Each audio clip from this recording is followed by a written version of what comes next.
Welcome to the Group Dentistry Now show, the voice of the DSO industry. Join us as we talk with industry leaders about their challenges, successes, and the future of group dentistry.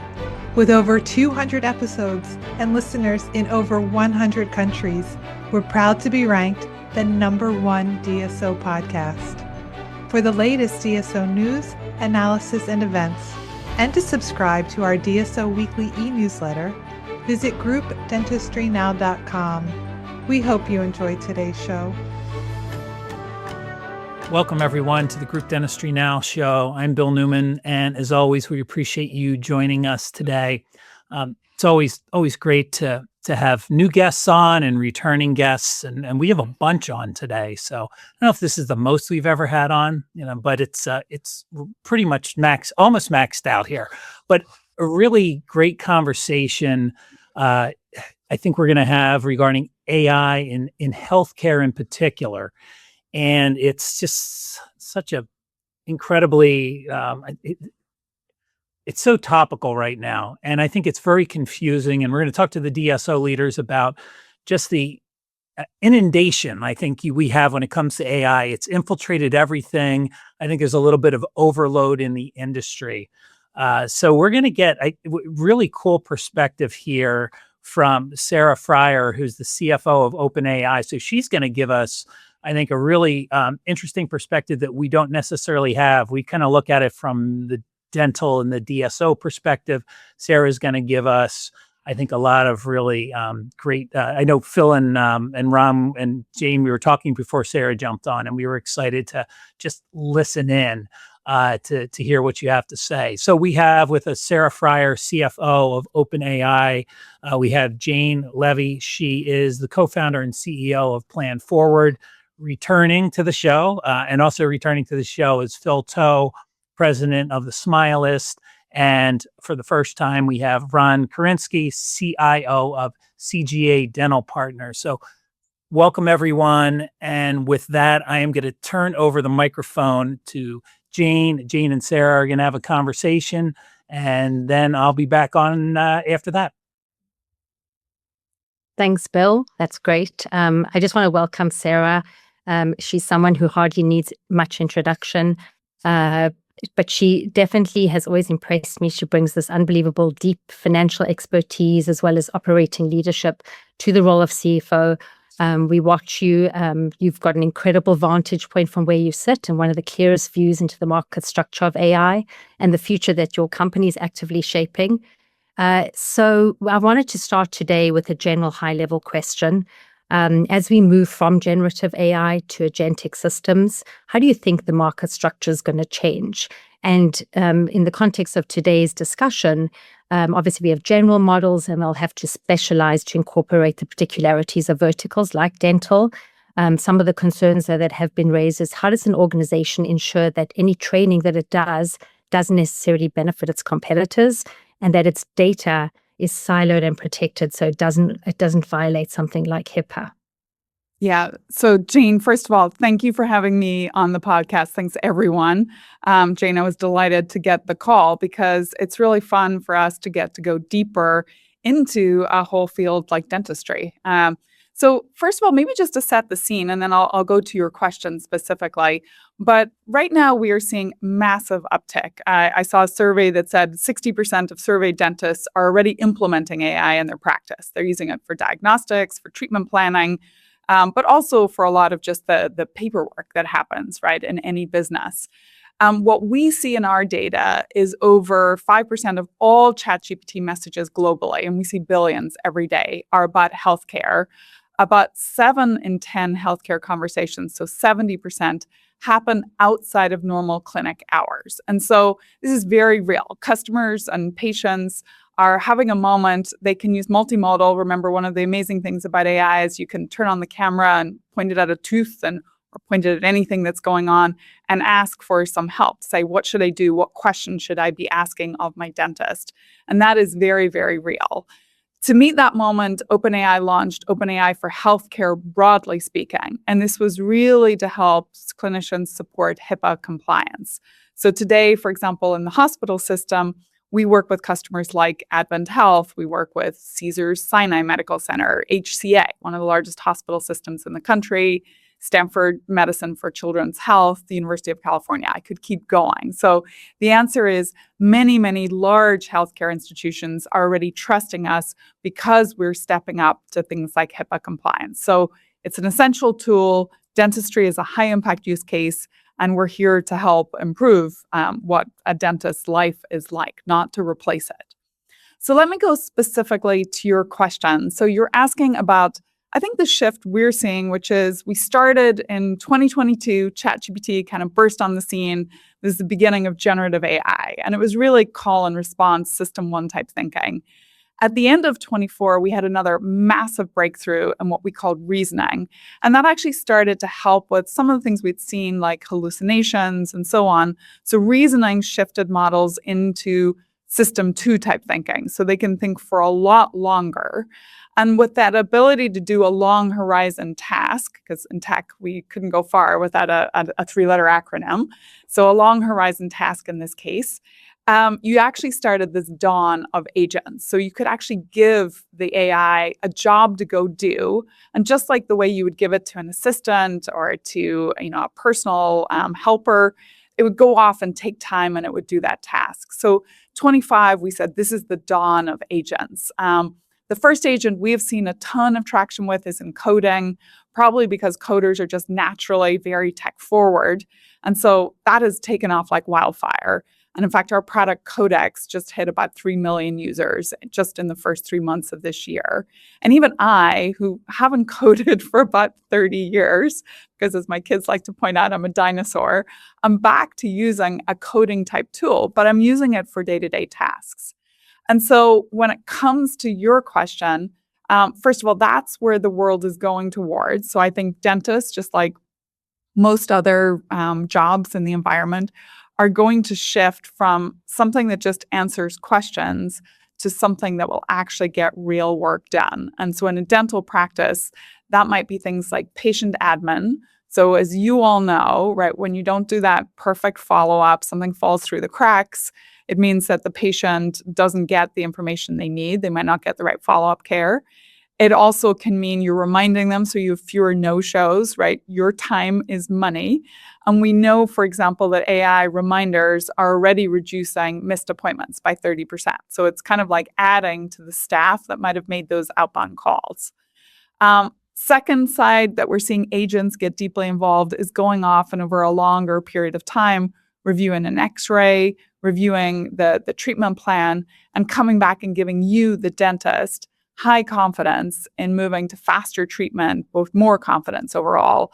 And what we've seen are proof points like diagnostic accuracy going up by 20%. And for me, what I get excited about is just in the end, it brings you all back to the job that you spent all those years training on, the thing you love.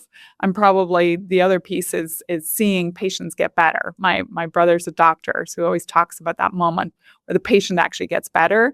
And it gets you away from a lot of the admin and so on that probably takes a lot of your time and your money in running your business. And so that shift to agentic workflows is vital. That makes a lot of sense. And so so you're definitely seeing uptake of Codex, etc., and which is great to hear.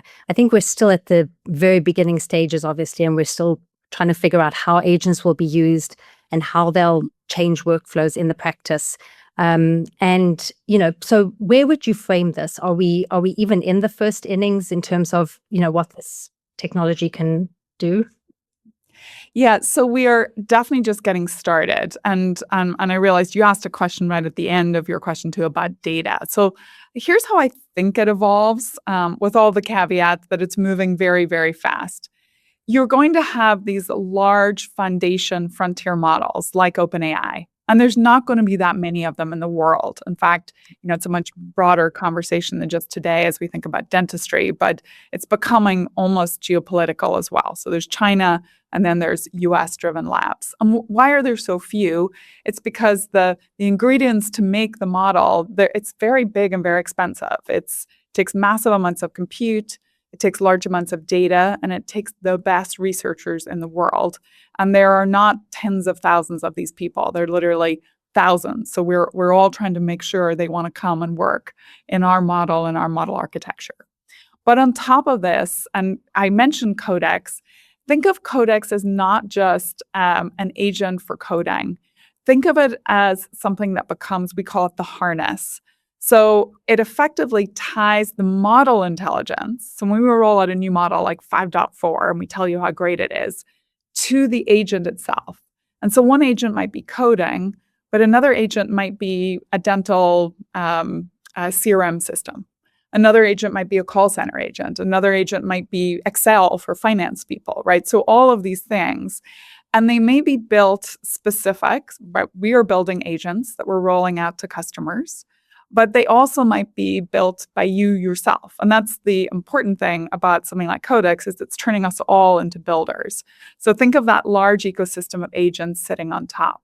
So for a large dental group or a small dental office, I think it's going to, the winning architecture in my mind is working with a strong foundational model, but then orchestrating on top. And this is where it's very important that you feel in control of your data. So your EHR integration, your compliance, your permissions, all of the domain tuning, that's still going to be very specialized. It's not going to be a generic chatbot just dropped into a clinic. It's going to get more and more specialized. And I think when data and privacy come into the picture, this is where you're going to get a lot more control. You need to make sure that your data is your data, right? When we sell enterprise products, we do not train on your data. You explicitly can say, I don't want this to happen. Now, some people say, I do want you to train because I want the general purpose model to get smarter. But I think in highly compliant environments like health, people tend to say no and want to explicitly keep that data very, very contained. And so that's how we see the world unfolding, right? Strong base model, probably a lot of APIs for bigger companies that might work on that, and then a harness that allows you to bring agents into your environment safely and securely, but also allows you to build in your environment. And by the way, I get super excited about this because smaller businesses, who couldn't afford the big developer group, who didn't have all the money to buy the engineers or to pay the engineers, like in particular, I work a lot with small businesses, right? As the CEO of a smaller business, you're the CEO, the CFO, the CMO, the chief legal officer, the head of product, you're everything. Now you're being given tools that actually allow you access to the best in the business, but under your direction and under your kind of constraints, but specific to your business. Maybe just one final thought. I would think about it like an electric grid, right? If you think about power, the electricity coming is always something that resonates for me. So we don't expect you all to go out and build a power plant for every dental office or every dental larger business, right? I know you have Smilist on here, right? They're large. Instead, we're building that, and then you're going to plug into it with the specific thing that you care about, like your workflows, your imaging, your scheduling. But we need to help you do that in a harness-driven way, and that will be the product stat you see coming from OpenAI over the next 12 months. Oh, really interesting, Sarah. So in terms of architecture then, do you think that there's a move to on-prem from the cloud? And do you think, so businesses like SGA and the Smilist that have grown through acquisition, they have heterogeneous tech stacks, and many are trying to move to standardize, but that's a huge change management challenge. So if agents can then stitch together these API calls on the fly, maybe you don't need standardization. I mean, it's a great question, and it's definitely a big debate right now. My background, Jane, that I actually started my life as a Wall Street analyst. I covered software. So I actually made, in some ways, my career on the shift to the cloud. So I've seen these major tech shifts happen. Personally, I don't think it's a full swing back from cloud to on-prem because there's just so much goodness in cloud computing. But I think we are seeing a little bit more of a hybrid model emerge. So I think the cloud is still absolutely where most of the intelligence lives. Back to the point, right? These models are huge. They're being built on large compute fabrics in the gigawatt scale. And so, that's not going to live on premise. And if you want to get access to latest models, all the continuous improvement, we see like when something like reasoning happens as a breakthrough, again, that's not going to happen on premise in any way, shape, or form. So the cloud is still a very valid way for you to access things. That said, I do think that for organizations, you're going to more and more want to keep that sensitive data, the systems within your controlled environment. And in the old world where we had to standardize everything, right? You spend a lot of time, if you were an acquisitive company, for example, trying to get everyone onto the same system.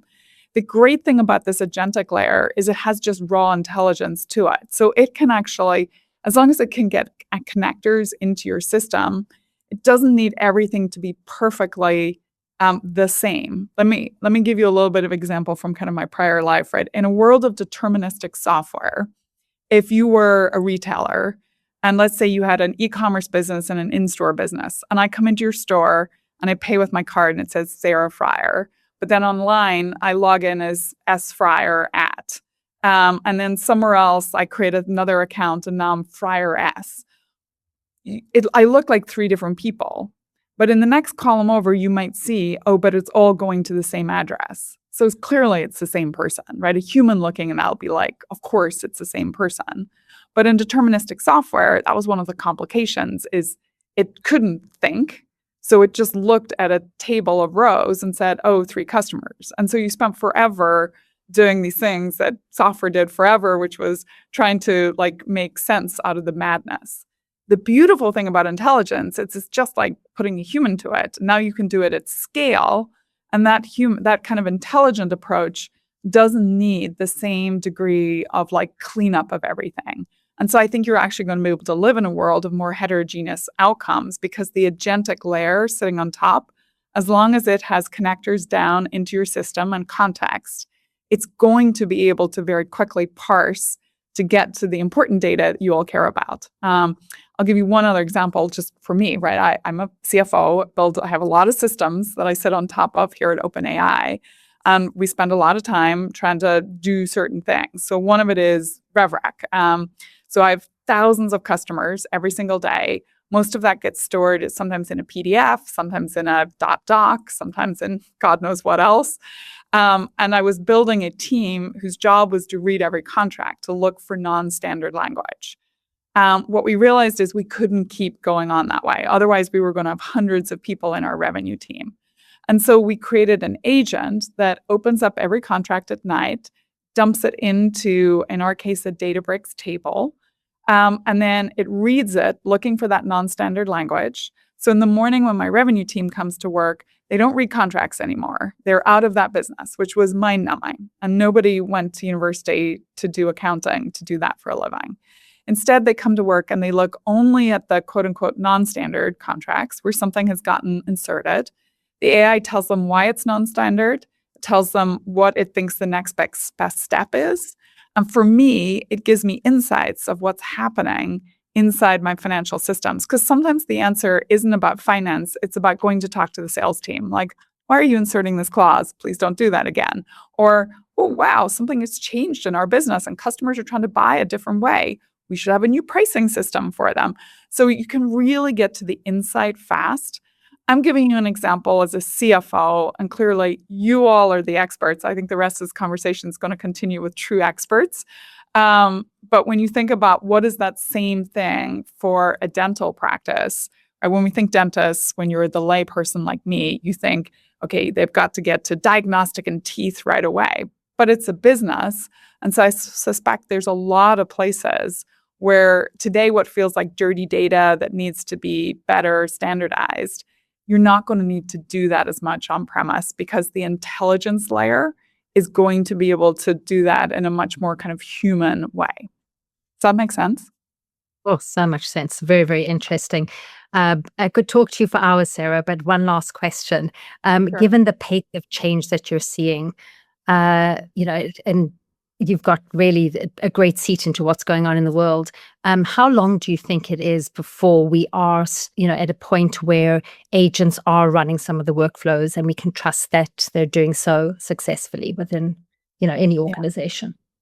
I mean, this is going so fast, Jane. I've never seen anything like it in my career. I think in the next 12 months, we're going to absolutely see this happening, right? If you think what's already happened in coding, So a year ago, we started to launch our first autonomous software engineer, which is like a big fancy term. Today, the brand is Codex. And it is incredible to me to watch, like even in really big companies, like I have the privilege of sitting on the board of Walmart.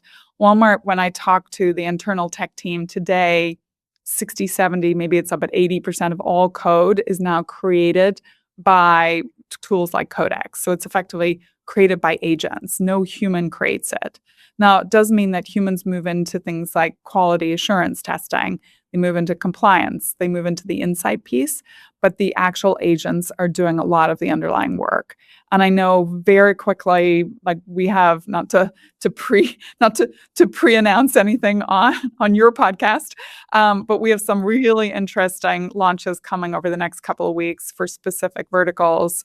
I can see what we're building in and around healthcare, even within the consumer app. So within ChatGPT, we have a lot coming for just pure healthcare so that you as an individual can create your health data in your own project. So I'm kind of pointing over here because in my mind, it kind of sits in the sidebar of ChatGPT. It's your data. So I find like when I go for my annual physical, I now upload all of that outcome. I tell it to go back a year, back another year, because I have 3 years of data. Finally got with the program about 3 years ago. And I say, for me, Sarah, given what you know about me, my age, and so on, what's going well? So just talk in normal language. What's going well? What's not going well?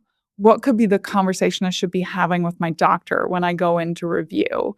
And so I just find it so already acting like a personal assistant. But this is coming fast. And I think the folks that get it are going to be blown away by how much it changes their business. I think the folks that don't get it may feel a little left behind. And I think throughout this whole change, like one of the things we need to do as an industry and as a company is to keep building trust. And that's why I love to take the time and just come talk to real people about what AI can do for them positively, and then what we're doing to make sure that we keep things safe and trusted. Amazing. Thank you. Well, the thing I'm really excited to see, I noticed you're on the board of Consensus as well. I want to see what's going to be happening with the confluence of AI and crypto and what that looks like. And I'm sure you're going to help shape that future too. Never dull. Sarah, thank you so much. This has been fantastic. My pleasure. Thank you so much. Good luck with the rest of the podcast. Take care. Well, that was great. Thank you, Jane.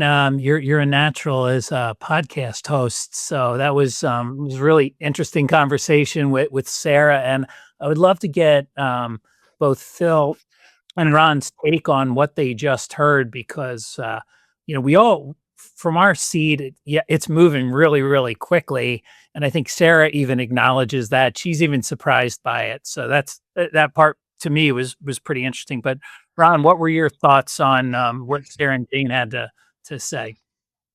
Yeah, I thought it was very very interesting. It's a lot of what I expected to hear to try to focus us into I like the focus on agentic AI, the solving the number one thing that I think more of us in dentistry need to really focus on, the compliance part of it, and where's your data going, and in our day to day. I mean, I think it's an odd day where I don't have the word AI at all in my day, right? It happens, but it's very rare. And when we actually focus on this, everybody wants to go. And, we usually have to talk about segmenting off, where you're working on in the network and, and making sure that we have the right controls in place so that PHI and PII and other data can't get out of that network and be fed in. I think it's great to see that there's a lot of thought going into the security specifically for healthcare in the agentic AI piece. I'm excited about it because I do think, up until now, you could call some things that we have agentic AI, and I think some players in the market like Planet DES are starting to edge into that space. But having OpenAI as a brand, committing to the healthcare market is incredibly exciting. Yeah, absolutely. Ron, while I've got you, little bit, since you're a newbie to the podcast, can you just give everybody a little bit about your background, short bio, and then maybe just get us all up to speed on SGA Dental Partners? Sure. So I'm CIO for SGA Dental Partners. We're Today, we're just under 150 practices. We are doing a series of acquisitions that's going to dramatically increase that as well. But my background, I've been at SGA for about 3.5 years now, and first time in dental. So outside of here, prior to here, I was the CIO for a food management company. It's actually, I think this is my 4th CIO gig in my career. So not new to being an IT leader, just learning dental. And yeah, I love the space. I think SGA, we're about 70% of our practices are kind of GP, practices. We have specialty practices for the other 30%, mostly perio. But yeah, I mean, we were based in the Southeast. We're really stretching the barriers of that, especially with some of the recent acquisitions. We're becoming more of a national DSO. And so, yeah, prior to here, I was in food management.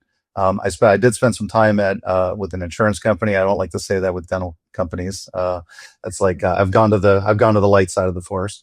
But prior to that, I was in retail and as a CIO in retail, and was a CIO in the construction business. Thanks, Ron. And Phil, love to get your, just your feedback on what you heard from Sarah. And then also, you've been on the podcast before. You're a vet in the industry, but maybe there's a couple people that don't know who you are. So just a little bit on your background and get us all up to speed on what's going on at the Smilist.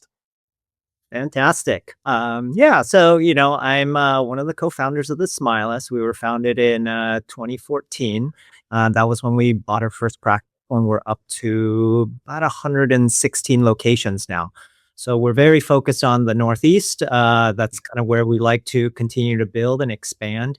And we've been consistent. We had one of our biggest years last year. So we're very proud of the team and the company in which, we've been able to sustain that growth rate, even kind of as we've turned 12 years old.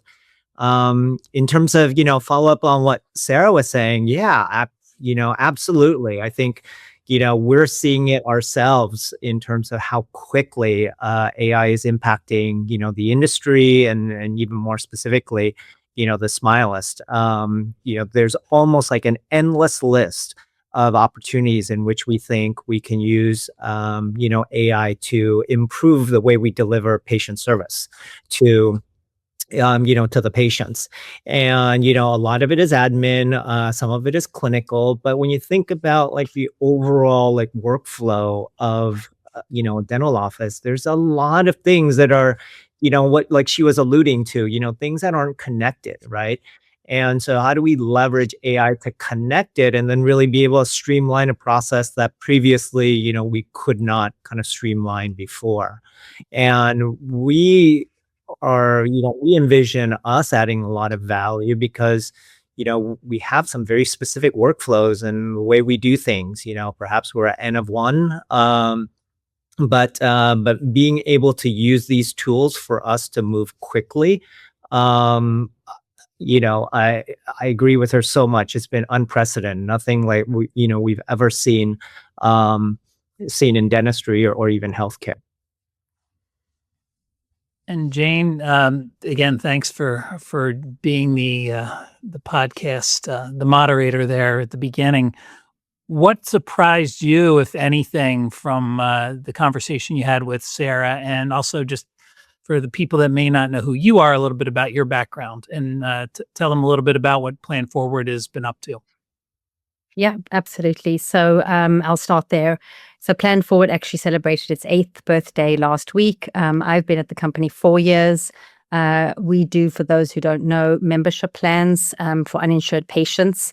And it is the one piece of software that our practices and groups use to generate ROI from day one. And so, SGA is one of our biggest and best customers. They're using it to great effect. And so just super proud to have both Ron and Phil on this podcast, because I think what both of them are doing in terms of AI and the use of AI is quite on the cutting edge. So what surprised me with it doesn't surprise me with what Sarah said, but I still think there is so much that's unknown. And every week there are new changes and new breakthroughs, and it's just hard to keep up. And it's like drinking from a fire hose, truly. And so we're thinking about ways to incorporate AI within our platform. But it's and of course that's going to be revolutionary at some point, not necessarily in our platform, but just in the way it revolutionizes the workflows within groups and dental practices. But I do think that the set of decisions that many DSO leaders have today are going to be completely different in 12 months from now. And I just look forward to, embracing that change. And I think we're gonna talk about that right now. Can I talk about what, things just moving so quickly and how Ron and Phil are kind of dealing with that. So let's talk a little bit about. So now we're gonna focus on dentistry and group practice in particular. We've got this labor issue that's been ongoing. We thought for a while maybe it was a COVID thing. It wasn't. It still continues on. So there are some AI solutions out there that have been really useful and kind of helping fill that, certain issues when it comes to labor, whether it's at the front desk. I think even kind of freeing up clinicians when we talk about diagnostic AI, that can be helpful. But I'd like to, so that's one thing I think that AI can do well to a degree. And then, of course, we talk about data integration. We have all these different systems out there. They don't necessarily play nicely with each other. So can we use AI to really kind of pull data out of one, whether it's a PMS and share it with another solution that we have, or maybe we have patient engagement software and how do we pull that data out? So Ron, talk a little bit about how SGA is using AI currently and how that's really helping you out, and does it help with labor? Is this just something we think is helpful? That's another thing. We think it could be helpful, but is it actually helpful? Yeah. I think from a labor perspective, probably the biggest piece that we've added is the voice AI. And I think it's a little bit of a misnomer. It's not. I don't put voice AI under the heading of cost savings. We're really not. Unless you're actually overstaffed in your office, you're not likely to be able to reduce staff because you have an AI voice agent answering the phone when typically we do it when it's a missed call, but we have some places it's kind of a clinic disposition. They prefer it to answer first. And it's working out great in that role, but it's really not. It doesn't come down to being a cost solution for us because it really started a few years ago. Before we were even dealing with voice AI, we were dealing with text AI, right? We were one of the first ones to really drive that hard. We're a very tech forward company, and so we really wanted to drive that hard. And it started with a conversation with our COO, Miles McAllister, and I just asked the question, well, how much is a missed call worth? And we actually sat down and kind of I'd say put pencil to paper, but it was really an Excel spreadsheet. But we figured out using a lot of fuzzy math, because not all calls are about appointments, and not all missed calls are going to result in in losing a patient. But the answer was about $100. Every missed call, every call that we miss at the office, if it's not there's nothing as a safety net behind that, it's worth about $100. So that's kind of where we started. It's more about putting revenue retention and about keeping your books full, right? And so for us, it was really about there's a ton of voice AI out there. We use Neurality Health, and we settled on them in the sea of voice AI vendors out there only because they were willing to work with us and customize and optimize the AI the way we wanted it. We're not trying to replace, we're not Dell computers with 70,000 person call centers, right? It's not a cost savings. And every one of these folks, when you get on the phone, within 5 minutes, we'll start talking about what percentage of calls they can handle without handing it to a person. And I'm like, that is just the worst thing you could say to somebody who actually understands dental, because that's not what we want. Like, this isn't about producing a person in the office. This is about making sure that every patient who calls in gets what they need right away, right? And so we have them optimized for patient experience. If you've ever seen, trying to talk your doctors and your front desk folks into implementing this, every single one of them has been stuck in an AI that won't let him get to a human, right? This kind of hopeless loop that she gets stuck in. And so we found a vendor that was willing to optimize for patient experience and not for cost savings, right? And so by doing that, we were able to get that done. Now we're using AI in a lot of different ways. A lot of the tools that are out there that have AI kind of stickers on them are really just like a sliver of AI against a really solid software package. The agentic AI is going to unseat almost all of them. So I think, and I think it's going to start doing it very soon, right? You're going to start seeing it first in the areas where, there are going to be great things in it. I think Planet VDS is very, very forward on their agentic AI plan and their vision for that. But RCM tools, patient communication, we do a ton of that. We do a lot. We're starting to get a lot of data analysis. AI is way better at finding patterns in your data that could be opportunities for you than people are. And we've got a few vibe coding projects going on right now, which we have to make sure we're managing well. Diagnostic AI, and we're even starting to mess around with some. We have a project right now that's kind of a pet project that is around visual AI. So massive restoration, being able to show somebody visually what the end result would look like. So right now, most of our use is vended. We do have a handful of projects internally that we're doing that are kind of internally. But yes, I think the biggest issue right now in building agentic AI, and OpenAI and others are gonna learn the challenge as they get deeper into it, is that understanding that we have these systems that were not built with modern kind of technologies, the ones that still have the market share. So your Dentrix Core and even Dentrix Enterprise until it goes away, and your Patterson, all this stuff, all the EagleSoft stuff, all Open Dental. These are really not built to natively do ingest an AI agent, and so people have to find those solutions, right? And so when you have a DSO that has a ton of these things, keeping it getting it integrated and keeping it running is going to be a big challenge for that. I think folks like us, I think we're looking at kind of trying to condense down into an enterprise PMS, which will be a huge difference for that. So sorry, I think I went on a little long. I'll give Phil a chance. Yeah, that was great. Go ahead, Phil. Yeah, no, I would say the way we think about it is, not so different. A bit of even what Sarah alluded to, where it's about, the evolution is kind of getting information versus actually doing things. And so I think what has characterized largely kind of dental tech or dental software has largely been kind of these point solutions. Hey, we can do this one thing, or maybe a small handful of things and do it really well, but then, they don't necessarily talk, across. And so our vision and what we're working towards is really kind of building agents that are a teammate. How can it operate more like a person, because it does have these reasoning capabilities.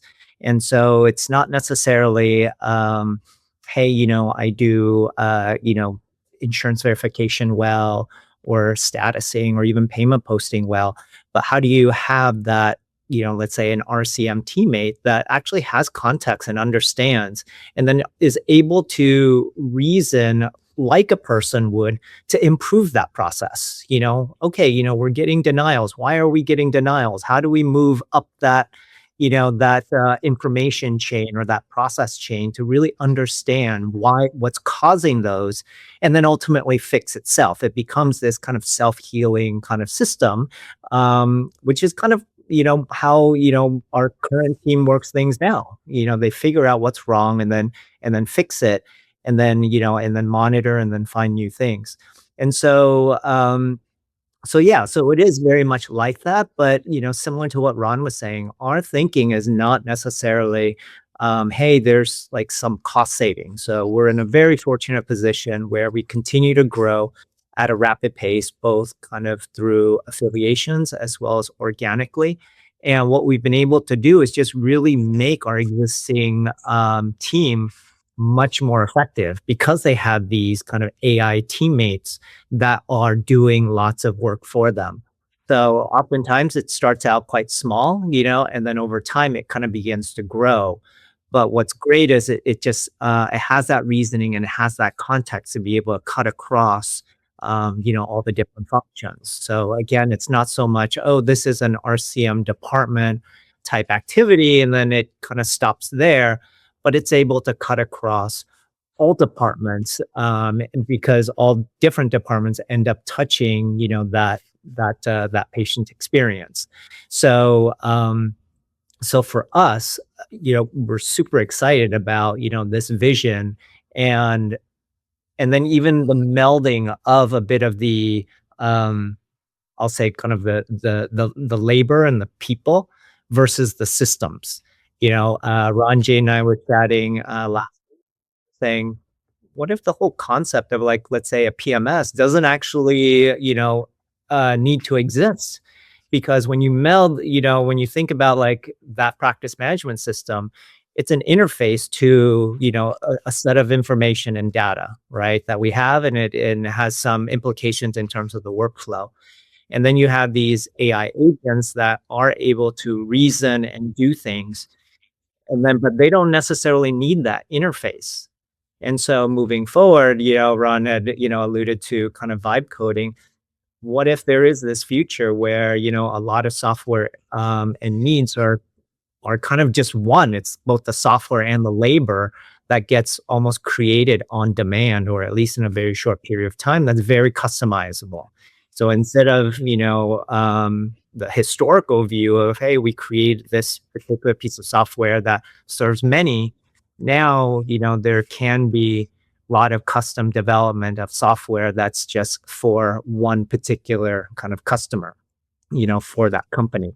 And the cost of that has, come down dramatically. So I think, possibilities like that are super interesting in terms of how it would impact, the dental and even the healthcare industry broadly.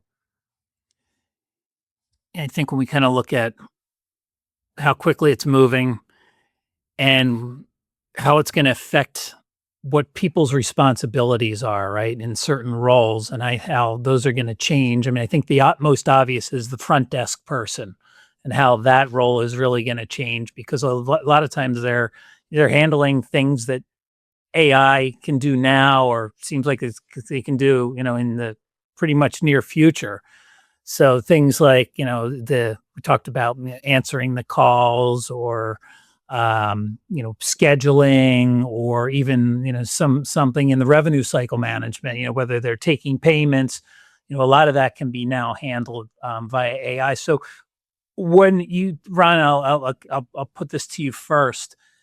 Are you evaluating, how responsibilities and roles are going to change, and are new positions being created almost, where it's not a front desk person, but maybe that role looks totally different?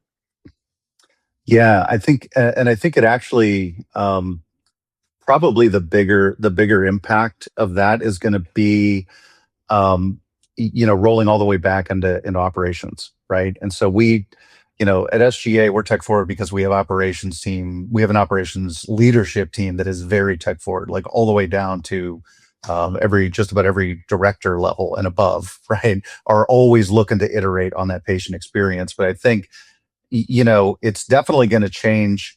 I think that my vision of this, and I hope it's not a hallucination, is that my vision is that it's going to change the front desk to be much more focused on the patient experience, the concierge of the patient, making sure the patients feel heard and cared for, right, while they're at the dentist. I think, what's interesting, when most people talk about AI, they talk about all the stuff that AI can do and how it's going to take over. I do not have a vision of one day having an office where you walk in and you interact with an iPad and go see yourself in an operatory.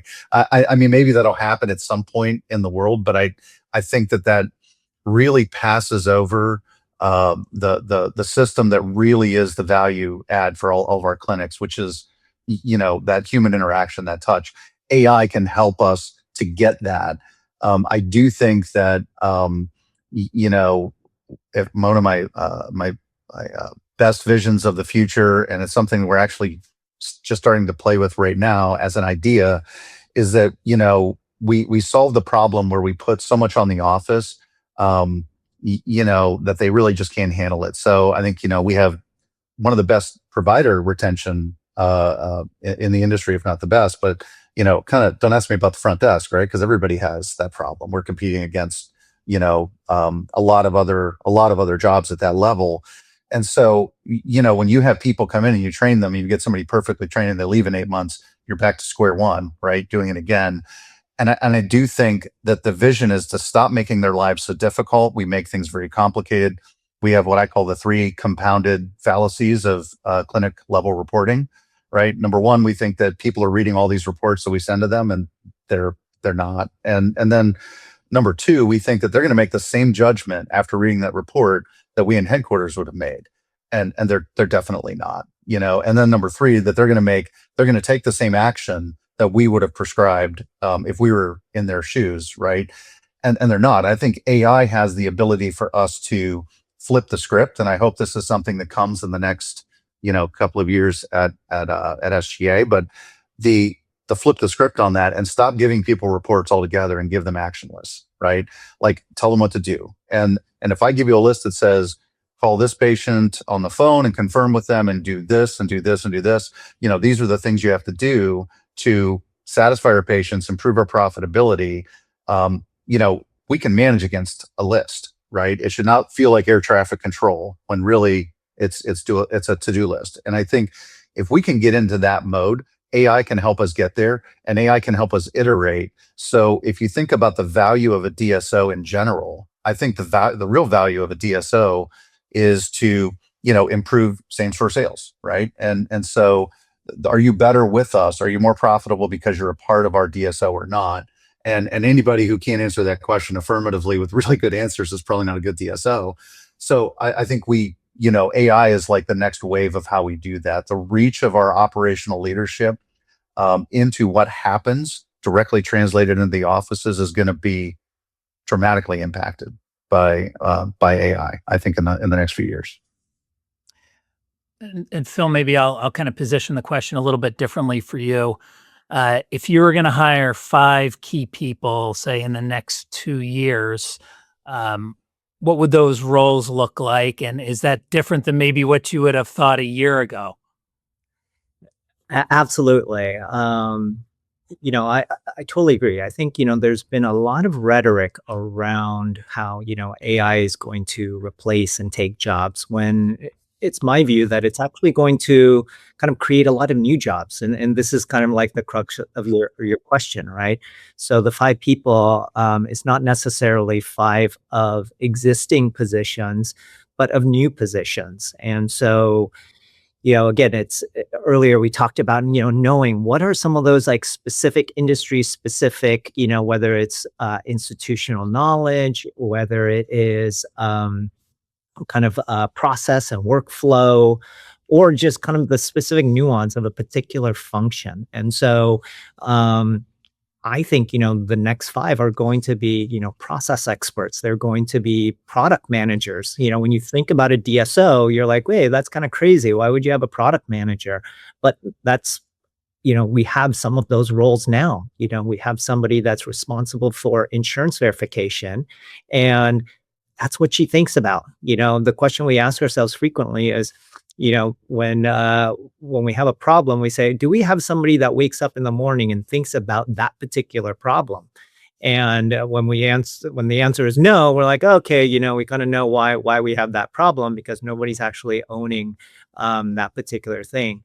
And so I think more and more we're going to have these types of roles, whether you want to call them product managers or kind of process experts. They're going to know these really well. Plus, they're going to be very comfortable with that technology, right? Sarah alluded to, they're going to be people who kind of get it and adopt it quickly. And then there are ones that were going to be, slower adopters. We see ourselves very much in the early adopter phase, and we're very willing to experiment. And that is very much like the role of that product manager, is how to push that along and not have all the historical context of how something was being done to impact how we are using AI to kind of reinvent it. So, whether it be, hey, Amazon said, we're going to do Prime and we're going to deliver, very quickly, and then subsequently added all sorts of services. somebody, own that. And so for us, we want various, product managers to own specific functions and really be able to build and reinvent together with AI. Let's talk about the privacy and HIPAA compliance aspect of AI. We're in an industry where there's a ton of sensitive data that we get from patients, and have to really protect that. And you get into some murky waters with AI solutions. And I always, I think about somebody at a front desk, maybe going and taking even something as simple as creating a letter to send to a patient and putting that into Chat GPT just to kind of, make it sound better, right? Or present better. And all of a sudden, what kind of data have I shared publicly, right? So that's just one thing that comes to mind. So maybe talk about, Phil, you can start this off. How are you kind of handling that issue? Yeah, absolutely. So I would be remiss if I told you we figured it all out and, this is exactly how we do it. And we are exploring it. It's certainly something that we're very sensitive of. I would say one of the first steps is making sure that we have the appropriate licenses so that we don't have a lot of, personal licenses of people that are out there trying to, do something, with the information. We have published kind of policies and guidelines that say, for certain things it's okay and certain things that are not. And it's not so, particularly if you're not technical, there's a lot of technical aspects kind of to it. And so for us is making sure that I'll say the right people are involved so that we don't have, it's very easy, right? Hey, I can just kind of start whatever vibe coding something and not realizing that I'm sharing, information that I shouldn't be sharing. So we try and do it in a very kind of more collaborative way so that people do know, hey, this is what's going on. And, we hold each other kind of accountable to those privacy standards that exist within healthcare. And then other things I would say, because of that, we've built some solutions that are very kind of maybe like roundabout, so that we're doing things a bit more locally than we would otherwise, so that we can kind of maintain that security. But yeah, I would say that it's something that we continue to learn and adapt, particularly when the industry is changing very quickly. Let's talk a little bit about rolling out technology solutions, and we can obviously we're focused on AI right now, but I think technology and AI are almost synonymous now, right? Seems like it anyway. I guess maybe to Ron's point earlier, maybe not, because you talked about some of the, maybe the older PMS systems that really don't work well with AI, or it's not something that's it's easily used. But this is always one of those, I think, challenges where you've got a really great solution. And Jane, maybe you can even chime in here, because I think it's we hear great product, right? Really, the offering, whatever it is, it can be a great product. But if there's not the company doesn't have a great implementation and rollout solution, then it doesn't matter. So we might have a great solution, but if we can't educate, right, and train all of our locations on a solution, then it fails. And I think there are some really interesting AI specific statistics out there that AI implementations, and this is across all industries, more often than not, and I think it's somewhere in the 70% range, either stall or fail within the first year. So, great solutions, can't implement them, right? So then is it really a great solution if you can't use it? Talk a little bit about your strategy, Ron, when it comes to, hey, we've got AI, we want to roll it out. Do we start with one location? Do you start with like a region? How do you do that? And how do you ensure that really, is something that, is working out for you? Yeah, I mean, we always we're SGA is a king of pilots, right? We do a lot of piloting, and typically, we handpick something we think is going to be a good fit for that, and we'll pick, usually pilot usually starts with one, very quickly goes to 3 or 4, right? Clinics, because we want to have a little bit of a hedge on our bet that we don't just have a kind of a personal situation there. I mean, I think first of all, good AI vendors love scale. Bad AI vendors are afraid of it. One thing I would caution you on, though, there's so much competition, especially in certain parts of AI, like not so much agentic right now, but like for sure in voice and a few others, that I'm kind of I kind of have a reputation for being a really good negotiator, but you can over negotiate very quickly. Like you can put in I would caution you not to allow an AI vendor to strike a bad deal, a deal that's bad for them, because what'll happen is they'll end up having to make adjustments that'll affect quality on the other side of it. So the thing you pilot is not the thing you roll out, right? And so, but we usually do start with a small group, and we'll iterate and we'll make sure that we have it right and that we're kind of firing on all cylinders. And there's a lot of iteration. If you looked at the product we have today versus the product we had when we first started, and the patient communication side, it's like night and day. It's not the same product. So we want to make sure we have people that are willing to be on the bleeding edge in those early pilots. And then the biggest thing, two big things I'll add is that SGA is one of our core tenets is clinical autonomy. Anything that affects clinical autonomy, we give our doctors the ability to opt out of a lot of things, where it makes sense. On the flip side of that, it's more of a pull. So when you show your doctors the proven effect in the numbers, right? This is going to, answering these calls is going to result in this many more bookings, a fuller schedule for you, or we show them the effect that it has, especially for their patient, because the doctors most of them really do care about the patient experience more above all else, right? And so if you show them the value they're going to get, they'll stand in line for it. You don't have to ask them and push them and, but be aware that look, what works for 140 practices might not work for 10, and that's okay. You have to be willing to be okay with it. Phil, how do you roll things out at the Smilist? Yeah, we actually roll things out kind of very similarly. I think this is just one of those lessons in change management, right? And making sure that, the people that it's impacting, that they understand the why, and perhaps even being, part of the decision. So, a lot of times they don't particularly like it when things are kind of being pushed down to them, at the corporate level, without having their input, and really kind of understanding how, things work, their individual workflow. And when you're able to demonstrate that and, kind of going down the pilot route and then kind of a broader adoption, those all, they all make sense, but it's all in the execution, right? I think, it'll be hard for you to find any DSO that they're going to say something too dramatically different, but it's all in the execution, making sure, the right people are out there getting feedback, making sure that they're involved. There's kind of good collaboration between, the company, or as Ron said, to not over negotiate something, and then you don't quite kind of get the same product.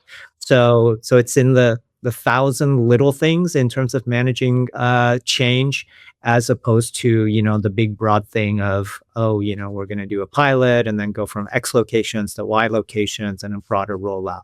I would say, when I look back, the ones that have been successful is where we've gotten, a good number of the team engaged, and where they understand the why and kind of vested in the success of it, because it impacts them. Jane, add a bit. Yeah, I can add a bit also. They say history repeats itself, or history rhymes, I guess. And I remember the rollout of Internet 1.0, where people thought it was first, a marketing tool. So they would put up these static websites that you couldn't click through on. And then, most companies abandoned that idea because it wasn't particularly impactful. And then came, hypertext links that you could click through. And so, we all think iteratively. It's hard to see around the next corner. And so the current implementations of agents are going to look, really juvenile in 6 months. So I think tech changes so fast And so you might try something, find it's not particularly impactful, abandon it. But that does equip you really, really well for the next time to try again when that new tech comes out or that new workflow needs to be automated. You've already got all the learnings from the original implementation. And so I think that's just how tech gets adopted, kind of in a step-stair fashion. And I think we'll see that here too. Yeah, that's a great point. As we wrap things up here, if this could be like a 3-hour podcast, there's so much to discuss. And of course, then in 6 months, we'd have to do it all over because things have moved that much quickly, right? So maybe we'll do this in 6 months. But build versus buy versus partner. And I think Ron kind of touched on this when he talked about, was it Neurality Health, where they were a partner that was willing to create something custom for you. So you've got organizations like that that'll work with you to kind of create custom solutions. There are probably some that are a little bit more out of the box. This is kind of the offering and you kind of get what you get, which could be good for certain things. And then now there's the option to do your own coding and build things in-house. So talk about kind of what your strategy there is, Ron. Yeah, we do quite a bit of both, right? And so it depends where the money is, right? I think if we're trying to make a decision on building something ourselves, I mean, it's the barrier's lower, right? Because we can do some vibe coding. With vibe coding, I'm just like, people get very excited about it. I just want to like put a little caution out there that code is not always really good. It's not always good architecturally. It's not good for scale, and it's not necessarily good for security. And there's a lot of, so anytime you do a vibe coding kind of scenario, which I think is a great thing to do, whenever you do that, it is smart to get a real developer to review that code and help iterate, help the LLM kind of iterate through the code to make it secure and compliant and scalable. I think that's kind of an important thing. So when we do this, we're at the very early part of this. I think another big part for us is, when you have something like what OpenAI is coming out with for the medical group, and we can get a BAA and it kind of describes where our data, how our data will and will not be used.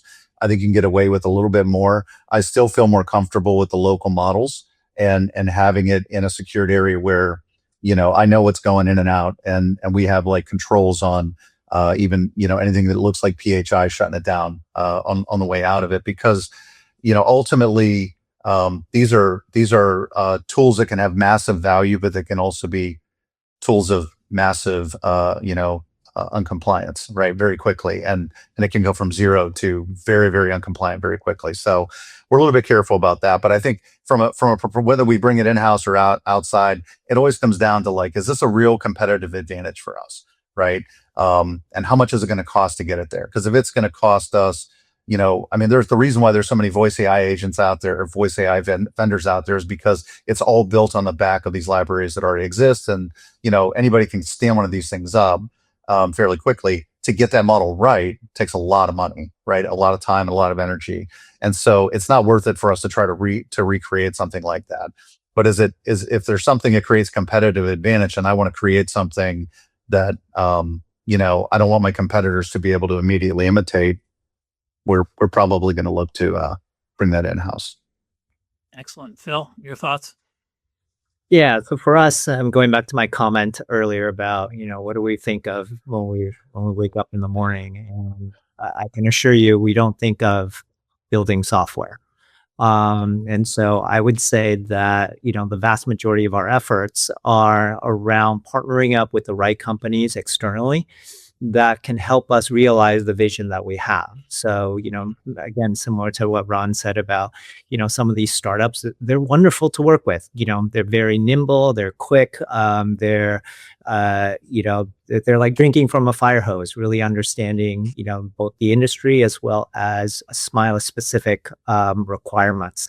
And so those are the companies that we really like to partner up with, to build our solutions. There's some, small internal projects here or there, but again, we don't view that as our core competency. And so, while it may address some, more, I'll say perhaps probably focus more on internal needs, as opposed to something that's kind of enterprise grade, scalable, secure, that are more for external needs. Those, we want to partner up with the pros. Makes a lot of sense. Okay, it's a great conversation. There's a lot here to unpack for sure. Contact information from everybody. If Jane, thank you so much for bringing everybody together. First off, and thank you to PlanForward. This has been a really great conversation, and I think the clouds are starting to part when it comes to understanding AI. So I'm actually, I feel like I'm understanding it a little bit more. I think the industry is starting to find use cases for it now where it was but there's still a lot of overload, right? A lot of options out there, and I think it could get overwhelming. You talked about roles in the future. I mean, you could have somebody that could just be out there to evaluate technology solutions or AI solutions for you. That could be their only job. They probably never get to the point where they'd be able to evaluate everything. So, Jane, how can people learn more about PlanForward, and how can they connect with you if they want to? And then we'll get to Ron and Phil on your contact info as well.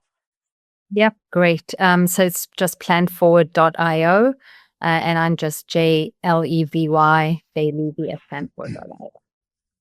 Thank you, Jane. Ron? Yeah, sgadental.com for SGA, and my email is just rkerensky@sgadental. Thank you, Ron. Phil? Yeah. Simple, Phil at the Smilist. Excellent. All right. And it's at smilist.com, right? Smilist.com, yes. Okay, cool. And thank you everybody for watching today. Really appreciate this. This is definitely this is the best conversation we've had to date on AI, and appreciate everybody's time. And again, thank you, Jane, for getting this all coordinated. Until the next time, this is the Group Dentistry Now show. Thank you for joining us today. Don't forget to subscribe to the podcast to stay up to date on the latest DSO news, insights, and events. Also, subscribe to our DSO weekly e-newsletter at groupdentistrynow.com.